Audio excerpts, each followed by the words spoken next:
Welcome to the Carnivore Cast, the podcast focused on the carnivore diet and lifestyle, with practical advice from successful carnivores, citizen scientists, and top researchers.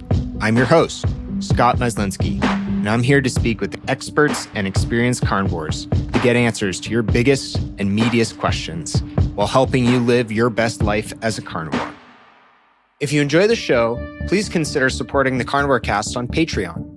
By becoming a patron, you'll help us reach more people and continue to create content on carnivore.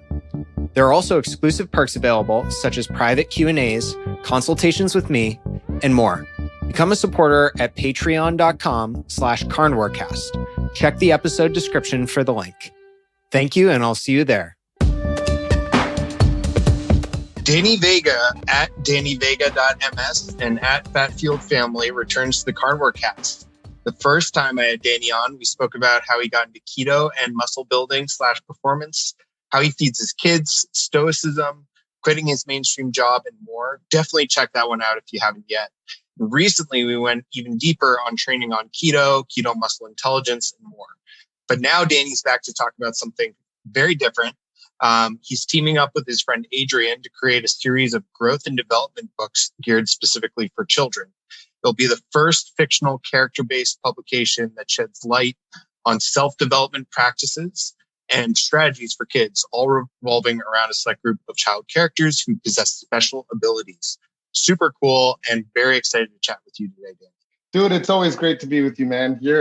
Someone was asking me, oh, you know Marcus Aurelius Anderson? Yeah.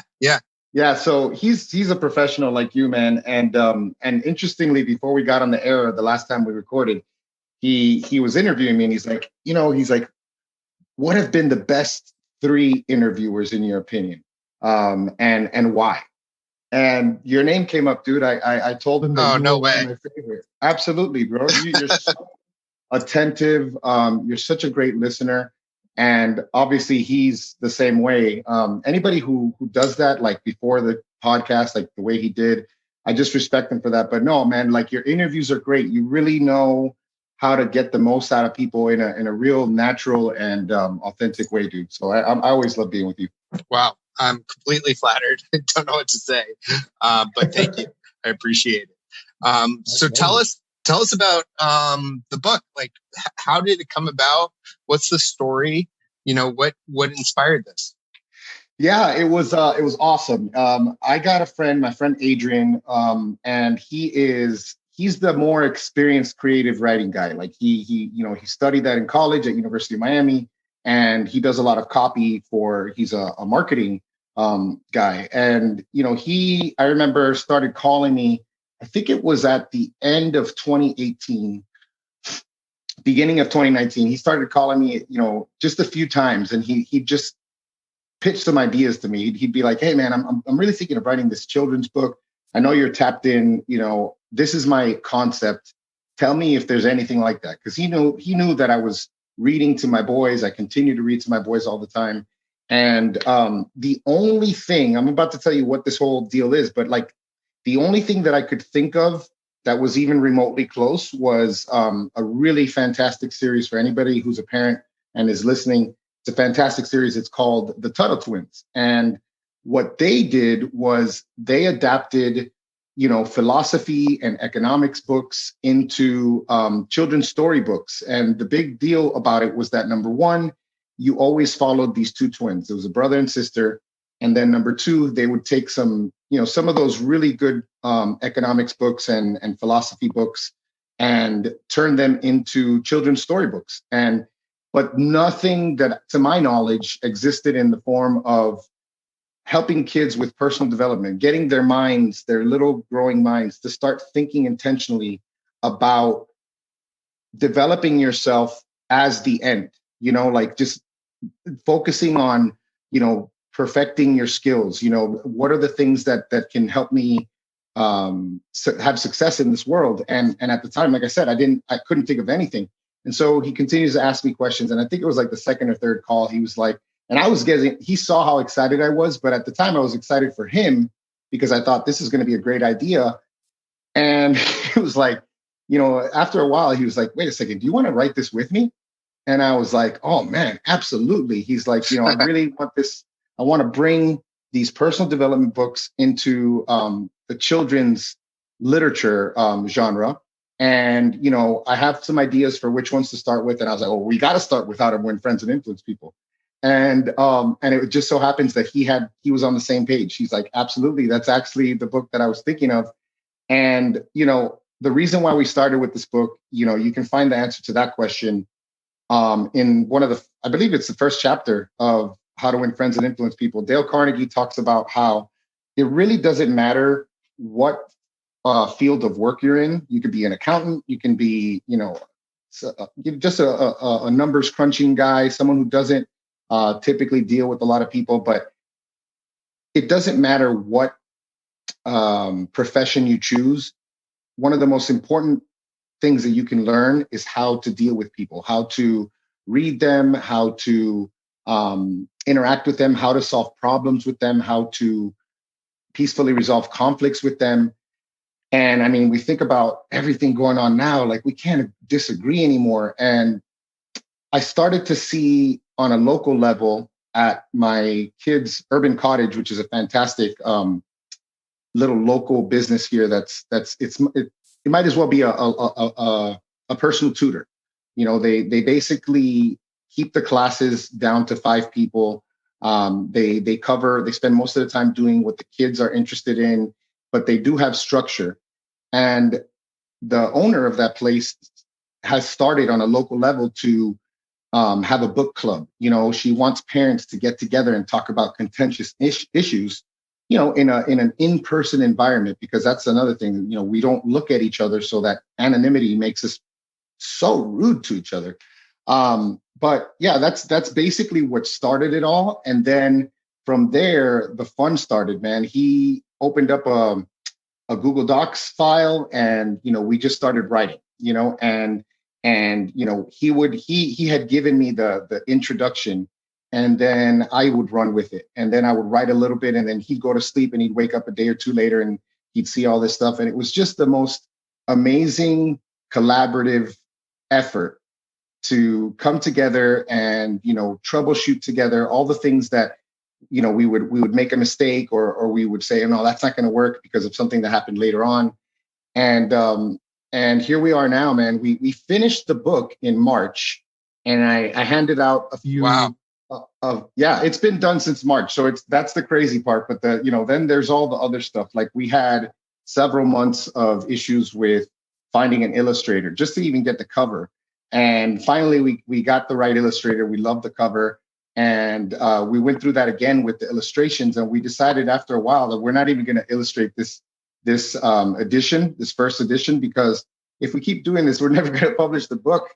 So here we are now, man. We're about to launch this thing by the end of this month, and there's so many resources. We have a parents' workbook that the kids can work. We call it the fun book.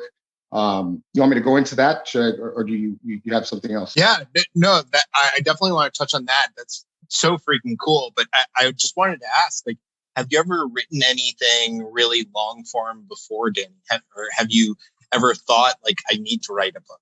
Oh, dude, this was, I don't know if you know this, but back at the end of 2017 or maybe 2018, Ryan Lowry introduced me to the guys at a big publisher that, a lot of keto books have been published with them. And Brian and I signed with them, Brian Williamson, Keto Evangelist.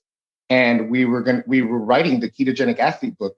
And we had 60,000 words, man. It was freaking good. It's like one of those, those movies that or the scenes that never make it. They're on the chopping. That's what's up with my Ketogenic Athlete manuscript, man. Because Brian, people don't know this because Brian, that's just how he is. He doesn't put his business out there, but they struggled financially after 2017 KetoCon or 2018 KetoCon. And Brian, being the leader that he is, he stepped away from keto to go back into IT to really make sure that all his employees were taken care of. And when Brian walked away, I waited several months and I was thinking, maybe Brian's still going to write it. And then I could tell that we weren't going anywhere. So I had another idea. I wanted to get my buddy Jordan on there with me because he was a fellow meathead, real smart, ketogenic, muscle building guy. He's a PhD. And then the publisher didn't want to sign a new contract. And I was like, all right, screw this. I'm done with this. But yeah, that's the extent of my writing experience. But I've never done any creative writing. Definitely not that. Yeah. Yeah. So how did you get the juices flowing? How did you feel comfortable? Was it just did you have a routine? Did you just have a daily discipline around it? Did you read anything about how to do creative writing? How did that happen? Yeah. So Adrian and I had now the Freedom Journal. So I told Adrian about the Freedom Journal, and this is hilarious because this book, when I found out about the Freedom Journal, have you ever heard of it? No. This is a really cool book, man. It's I believe it's is it 100 days? It basically helps you and keeps you on task to do something in 100 days. And cool. In the very beginning of the book, it shows an example. And the actual example was writing a book. And I was like, when I saw that, I was like, this is amazing. This tells you how many pages you should write a day, if this is what you want to, if this is the time frame, and, when you should have this done, when you should have that done. And I love the book so much that I sent a copy to Amber O'Hearn back in 2018 because she kept telling me that she was going to write a book. And she hasn't written it. Hopefully she does. I sent a copy to Jessica Reynolds, Coach Jessica, which she finally actually picked it up and wrote her book. So that was the main thing that kept me on task because I need that. I'm more of a guy who's I love ideas and I'll throw those ideas out. But when it comes to completing the big picture, I need a little bit of structure, a little bit of guidance. So it was really helpful. And so the other part of the process that was really cool was every single opportunity, I just felt like this was the thing. I was like, this is finally my opportunity to recognize people in my life. And I started to incorporate people who've had a big impact on me into the story. And so I would either create an amalgam of a few people to create a whole character. For example, Jeremiah Adu, that's his name. He's one of the characters. He's this really tall, he's half Ghanaian, half Finnish. And he is actually created out of homage to my buddy, who's my college teammate, who was this huge defensive lineman. He played a little bit of pro ball, but he was brilliant, and his mom was from Ghana, his dad was from Ghana, his mom was from Finland, and he lived most of his life in Finland. So he had this really strong Finnish accent. And we'd always make fun of him for it. And to this day, I still give him crap about it. But, having that character be my buddy, and then also giving him a name that was also recognizing there's actually this prodigy in Ghana. His name was Jeremiah Adu, who at 2 years old was doing all types of unbelievable things. And then there were, teachers that have made an impact, people who are not even alive anymore. And it was just so rewarding, man, to be able to do that. And we even have a glossary at the end explaining, the origin of some stories, some of the people's names, where did this come from? And so that was one of the things that it just made it so cool because, when you create a world and when you create characters, you really want to give them depth, and when you start to, at least for me, it was very helpful to think about this person and relate them to their namesake. And, I started to see the character as, this person with a real history. And it really just gave the characters depth for me. And I think that's one of the reasons why, you can identify with the characters. There's a really cool one. I don't think I've mentioned this one, but so one of the characters, I'm cracking up because he was basically carbon copy of Chunk from Goonies. You remember him? Oh, that's hilarious. Yeah, and actually the character's name is the name of the actor who played Chunk, and that guy is actually a lawyer now. and he's a big lawyer and everything. So all of these things were part of the book, but really the main thing of this book is like, okay, how did we take How to Win Friends and Influence People and make it accessible for kids? The main thing we did was we wanted to create, we've loved the way Marvel has created this Marvel Cinematic Universe where they introduce a character and then they continue to really thread this storyline through all of the, seemingly unrelated stories and bring them together in that way. And that's the goal for this. In a similar way, we have kids that have special abilities. And in this case, I guess you could tell the influence on our writing because the kids get this virus. So, lots of talk about viruses lately. And the bad guy of the mayor, his whole goal is to basically control. He's just a megalomaniac. He wants to control everyone. He sees the world in a specific way, kind of like Thanos. Like the guy believes in what he's doing. He thinks he's doing good. And with all of this that's going on, so he gets this virus and he's in a coma and he wakes up, and that's where we start the book. And he finds pretty early that he has some special powers, and they have to do with telepathy. Later we find out there's some telekinesis, and we just thought that was the best way to take superpowers and relate them to this story, which is we have to listen. For it's a superpower to be able to listen and to be able to say, Scott, hey, Scott, good to see you, Scott. Telling someone their name, calling them by their name, understanding what battles, picking your battles. Like, we tell a story that Adrian actually came up with this story, and it's about, his dad who on the first day on the job, he was just getting contentious with his manager. His manager was saying that, Einstein said this quote, and he's like, well, Einstein didn't say that. So-and-so said that.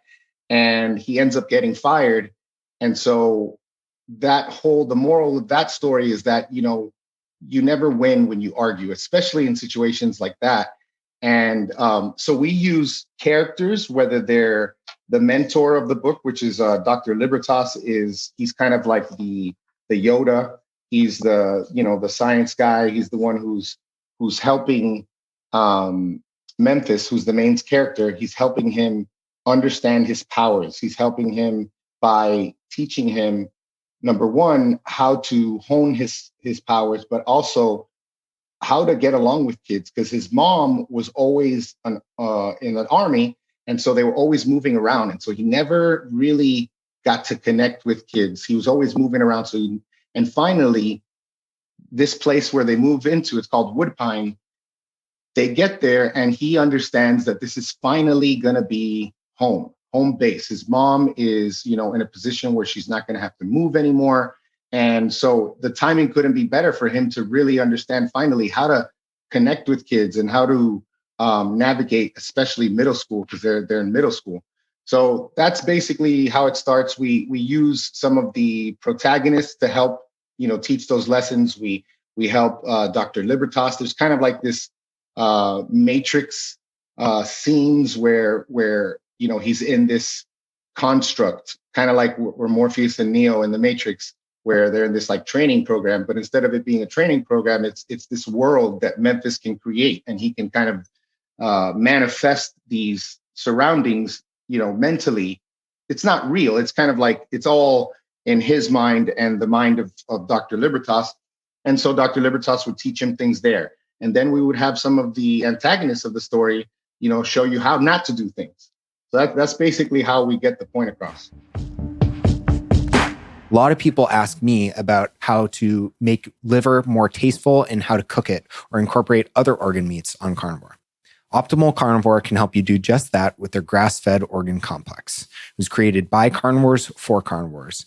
They start by sourcing 100% grass-fed organ meats from New Zealand, gently freeze-drying the organs and encapsulating them into convenient bovine gelatin capsules.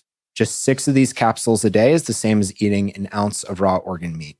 I personally take these every single day, as does my wife. Even though we both eat liver and other organ meats, our ancestors would have eaten the whole animal. And this unique blend has 9 different organs, including beef liver, brain, thymus, kidney, spleen, etc. And I think it's great to get a daily dose of these organs when you can. So it covers all your bases, whether you're at home or traveling. What's also cool is they plant a tree for every product sold, which helps the environment. So visit www.optimalcarnivore.com/carnivorecast and use the code carnivore10 to receive 10% off your purchase. Thanks, and back to the show. That's so powerful. And I think I always find it interesting how books get those key themes and like morals across to children in children's books. Oh yeah, for kids, man. Yeah, you're right. It's got to be subtle. They can't feel like they're in school. It's got to be fun. And that's why the workbook is so awesome because, yeah, we're going to have, word search, crossword puzzles, that was super cool to even think of that too. That's like, I'm using all these parts of my brain that, for me, it's just really cool to expand into these other areas. But, Mad Libs, I did a Mad Lib. We did a maze. We did historical figures that are mentioned in the book. Why are they important to this book? And we have, chapter basically summaries that asks the kids questions. And what I love about that too is that, parents, we want parents to get involved with this because I can tell you, there's certain subjects that Maura, for example, always hated, when she was growing up. And it was just because of the nature of it. She was being forced to do it and she felt like, oh, I didn't want to do this. But it's amazing when your mind is in the right place, how you can learn. And Maura used to always tell me how it was so amazing for her to, as we started homeschooling the boys, what an experience for her, because a lot of these subjects, she doesn't have to say this, but she's learning them, and so as a parent, nobody ever wants to say, well, I don't know what that means. I didn't study that. But like when you're reading it with your kids and you're learning, it's like, it's this really non-threatening environment for the parent to learn. Yeah. As well. And they're safe. It's like their intelligence is not being questioned. And so if the parents don't have the time to read the book, at least, they can, go over these chapter things with their children, and they'll start to learn what these lessons are. But my favorite thing wasn't even my idea. And this was Adrian's idea. He created this, it's called what did he call it? The mission checklist. It's basically like this checklist at the end of the book. And at the beginning of the book and at the beginning of the workbook, there's certain commitments that the child who's reading it has to sign. It's basically something like, today I'm making the promise to myself. I promise that I, Scott Myslinski, will finish reading Unexplainable Adventures in just 1 month. I'm making this promise to myself so I can prove to me and only me that I can achieve any goal I set out to. I know that I can read 4 pages a day. I know that because I'm smart, dedicated, and strong. I won't give up. I will succeed. And I will bring my parents on this journey with me because I don't want to be the only person in my house with magic powers. Once I finish reading this book, I promise to only use the magic I've learned for good. I will help my friends. I will help those in need, and I will help my family. And then you date it and sign it. But the mission checklist, dude, this is, check this out. This is so cool. So this is basically a way to, we know this is something that Marcus, bringing up Marcus again, Marcus always talks about this, knowledge without action is dead. That's what acta non verba means. It's Latin, actions, not words. So this is something to really help them, challenge them, put this into action. So it says, in order to make the world a better place, Dr. Libertas needs your help. Now that you've learned the skills that you need, it's time to put them to the test. Below, you'll find Dr. L's self-strengthening checklist of things that you can do to develop your powers in real life. Do your best to complete at least 1 new task every day and ask your parents to do the same. You can even make it a contest. And once you complete each task, place a check mark in the column to the left. So it's something as simple as I will smile and greet 3 kids at school that I don't know yet. I will make friends with someone at school who seems alone by asking about their interests and using their name during conversation. So it's got like a list of these things. And when I saw that, dude, I got goosebumps still to this day, man, because it's just like, I don't see this, I don't see this anywhere.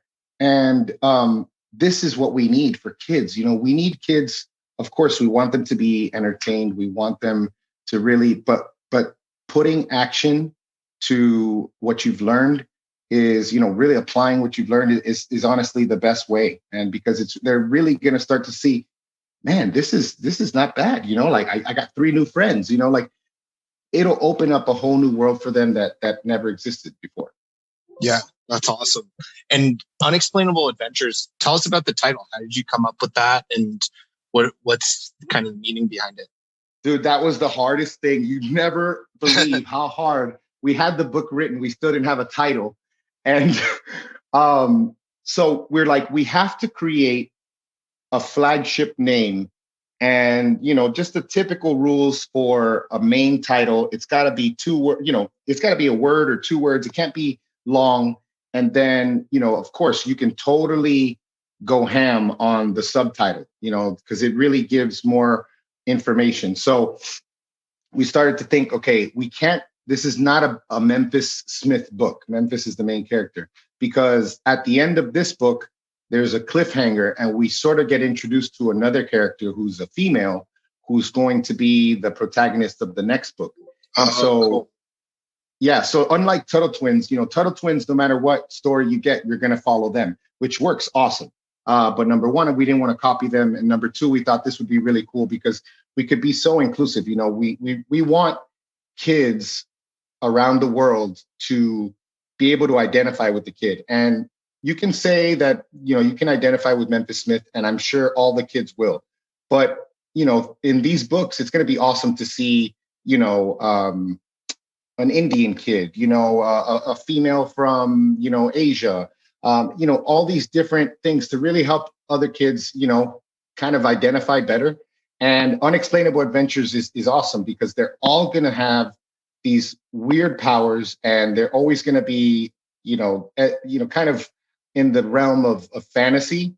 So that's why we chose Unexplainable Adventures. And then this one is called The Power of Influence. And so we wanted to, again, give homage to How to Win Friends and Influence People, and make sure that people understand that influence is one of those things that, for some reason, I don't know if you get this feeling, man, but when I hear the word influence, it almost has like a negative connotation to it. Do you feel that at all? I think it's probably I'm jaded because of influencers. Yeah, I see what you're saying. So, but, when we look at what influence really is like everybody wants influence. You want to be able to relay something to someone and have them believe you, or have them, when you want to rally the troops behind you to do something, you want to be able to have that power. And it takes, you need to earn their respect. You need to be respectful of them. You need to have credibility. And so having influence is really, really powerful. I mean, I would say what we were trying to do with the special powers thing is it's always going to be where the powers themselves are never going to be what win the day.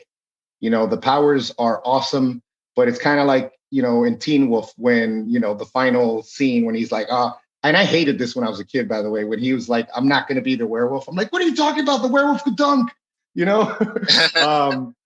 But, he decides that, it's that same old story. He's, like, I'm just going to do it with hard work. And, he gets fouled and he makes it and they win and all that.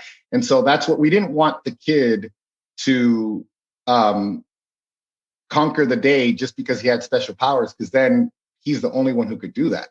So, yeah, the powers get them far. And when they're in a sticky situation, most kids in this world are not trying to stop an evil mayor from, taking over the minds of a whole section of the United States.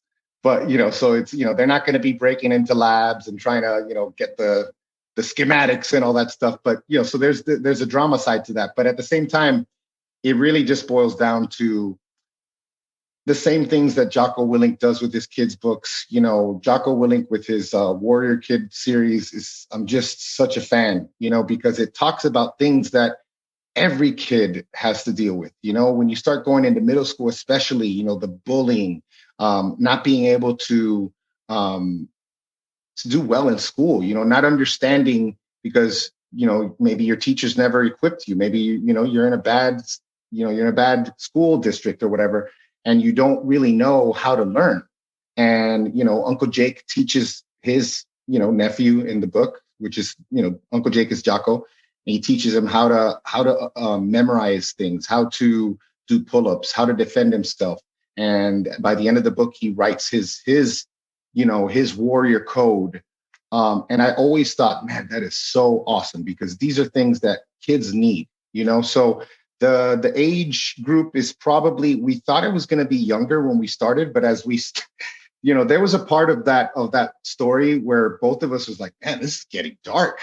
And we had to reel it in a little bit, because it started to, your adult brain, with all our baggage and all the desensitization to everything that we've watched, starts to seep into this. And it's like, hold up. These are freaking teenagers. It started off as like maybe 8 to 10, 8 to 12. And then, so now we're really at this, I think the sweet spot is probably about 10 to 13 or 14. Because, Memphis is in middle school. He's probably 7th, 8th grade. So, he's probably anywhere from 12 to 13. And that's such a great age, because I don't know about you, man, but my middle school years were the worst. My high school years were nothing compared to middle school, because where I lived, my middle school, I mean, you had kids, getting severely, hurt, and, kids, a lot of gang activity, a lot of violence. I myself was a freaking hoodlum. I was such an idiot. I got kicked out of my middle school after 7th grade for doing something really stupid and violent. But then in high school, it's like, their frontal lobes are a little bit more developed. And so I think that middle school age is such a crucial age, because so much of modern kids, they are really babied. Their childhood is extended way too long. I mean, if you look at people like Benjamin Franklin and Thomas Edison, these people had businesses when they were 12 years old, and our kids are here asking if they can go to the bathroom, I mean, there's none of that. So I feel like these kids are so under-equipped emotionally, and they lack a maturity because of the way the environment, the way they're being raised. And I just really feel like this is really going to help that group so much. Yeah, that's so true. And who, obviously you had your kids in mind when you were writing this, I'm sure. But who else are you most excited to gift this book to? Wow. I want to get feedback from the people who were mentors to me. So my friend Anna, the libertarian homeschooler, I respect her so much, man. She just continues, and she's starting to blow up on Instagram because her meme game is just so strong. She's been blowing up crazy for the last year or two. But when it comes to, educational philosophy and her whole philosophy, I respect her so much. And I know that she cares so much, not only for her kids, because her kids, she won already. Her oldest is doing what he loves. Her youngest is, he's in high school now. He's rowing. He's doing all this great stuff. But she continues to volunteer doing like Montessorian type of homeschool with kids at her church. I believe it's her church. And so she would be one. And I definitely want to just everybody who I'm still in contact with from high school, my AP English teacher, definitely want to give it to her. Those are the people that I just want to get their feedback. I'm like, look, your boy did it, Yeah, something to be really proud of. It's amazing. Yeah. And talk a little bit outside of the book, like what else have you been up to? Are you still doing coaching? What does that look like? Yeah, man, great question. So this year, I'm just going to be honest with you, man. This year early on was just brutal. Last year was pretty good, and I had put all my eggs in this basket. I was really trying to develop this fitness themed retreat that we thought it was going to be a multi-year thing. We thought we were going to grow that business, and we got 100 people to go to Tulum last year in October, which we were very proud of. So cool. But Yeah. And so the feedback was great. We were planning this year to order 100 rooms, and we were probably expecting closer to 250 people. But as soon as November, December started happening, and we started to see that they were going to ask people to get tested, I knew that I would lose all credibility trying to push this retreat on people, because I knew that I was going to lose that authenticity, because I myself wouldn't do that. I wouldn't do any of those things. I'm like, all right, guess I'm not traveling. So that was a big heartbreak for me, man, because I just was like, I really thought that business was going to grow. And so I called Vinny Tortorich about 2 months ago, 2 or 3 months ago.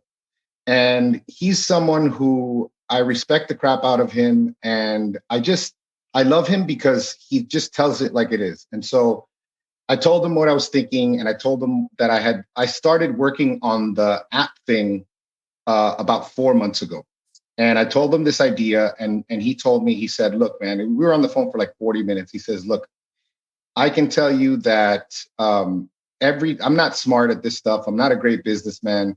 But one thing I have always done is when things have gotten hard, I always think of Rocky Part 2.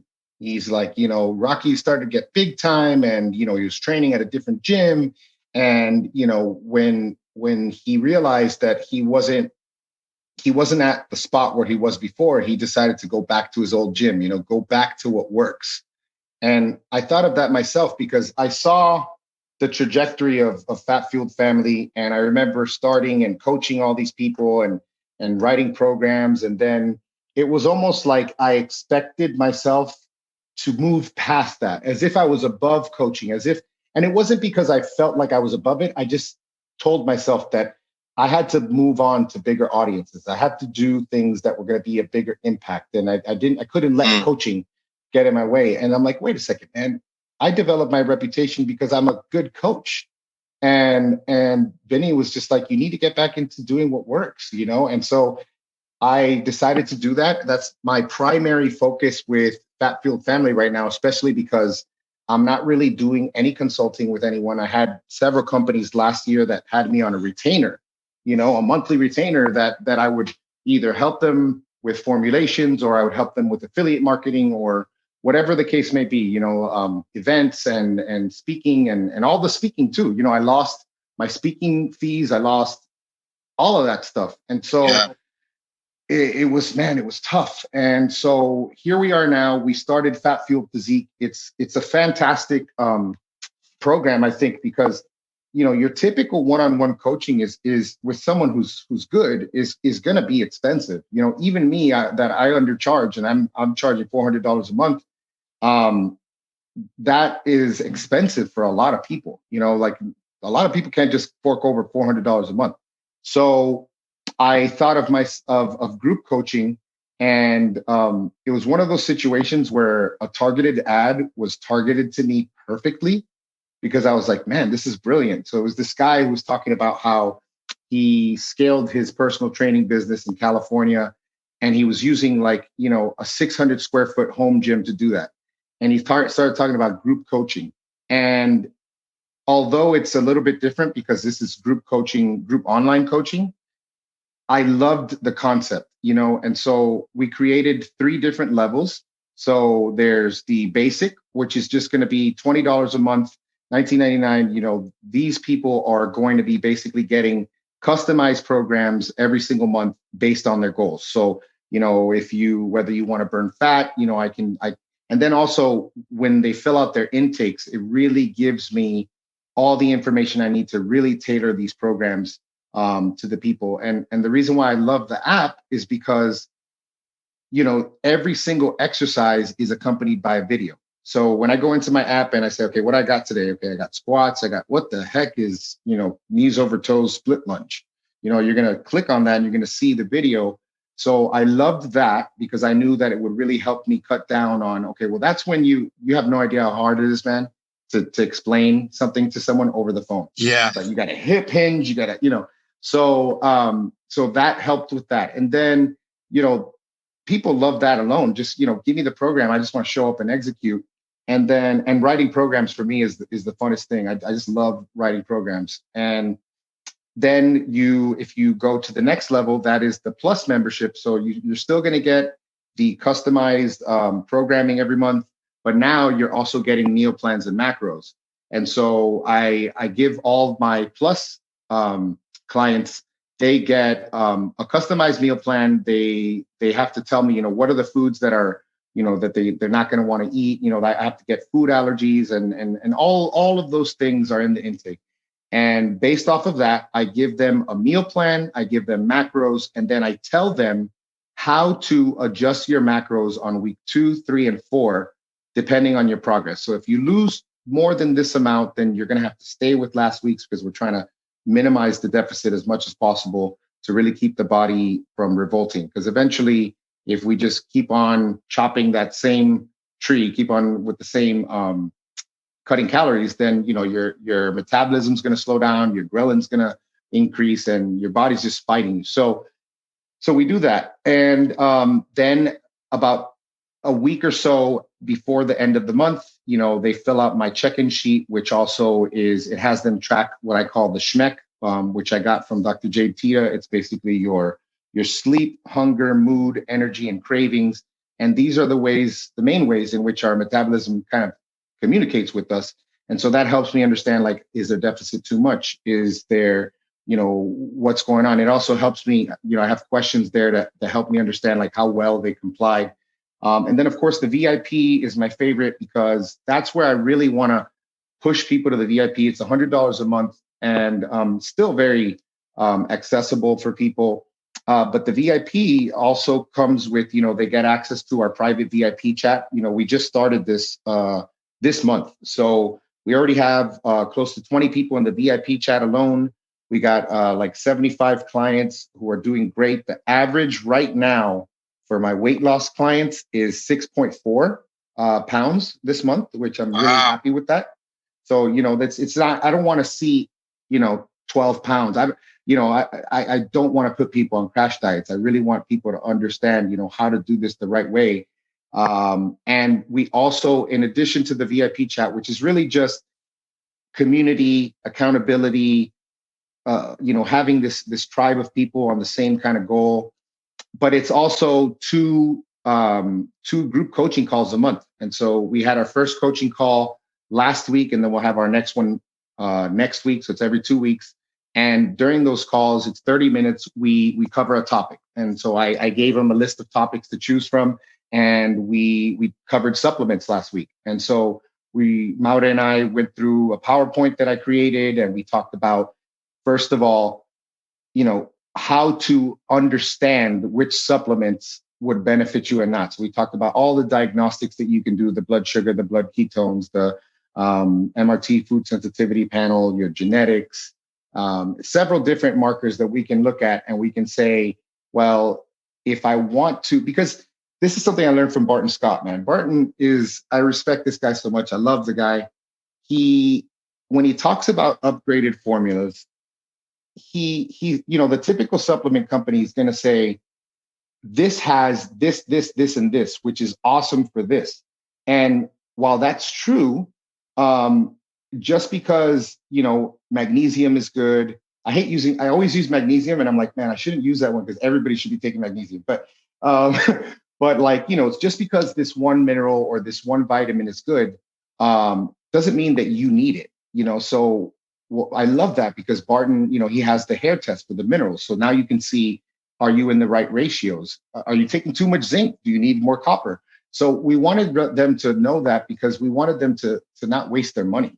And so I think we provided a lot of value with that. So that's going to be fun, because we're going to do all types of topics. And what I really want from this is I want to create something where people go on a journey with us, and we're just getting better. Like, I have an idea for the beginning of the year that I think if people get on board with it, we will see transformations like crazy in the first 3 months of the year, man. So I'm excited about that. That's what we're up to with the coaching. Super, super cool. That's really exciting. And I'm excited to see some of the progress that comes out of that. I'm sure you're going to change a lot of lives with that, Danny. Thanks, dude. Hey, you've been on the muscle building tip for a while, right? Are you still trying to build muscle? On my way. I'm closing in on 200 pounds. We'll see. Nice, dude. Range. Nice. Long game, baby. Long game. Yeah, it takes a long time. But this has been great, Danny. Always awesome to chat with you. I'm super excited for the book. Again, people, it's Unexplainable Adventures.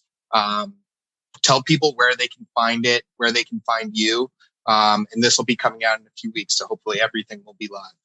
Yeah, man, that would be awesome. So the unexplainableadventures.com. And if you go to unexplainableadventures.com/99 cents, that is our splash page where you can put your email and you can be notified because we will open up pre-sales for people to be able to buy the book for 99 cents pretty soon. And then, of course, you can find me at dannyvega.ms on Instagram. That's my main channel. And fatfueled.family is where the podcast resides. It's where our shop is. I cleaned up the shop. I took off all the products. Really, the only things that people can buy in the shop right now are consults and group coaching and individual coaching. Cool. Awesome. I'll certainly have links to all of that. And thank you so much for your time today, Danny. Really appreciate it. Hey, thanks again for having me, brother. Anytime. If you enjoy the show, please consider supporting the Carnivore Cast on Patreon.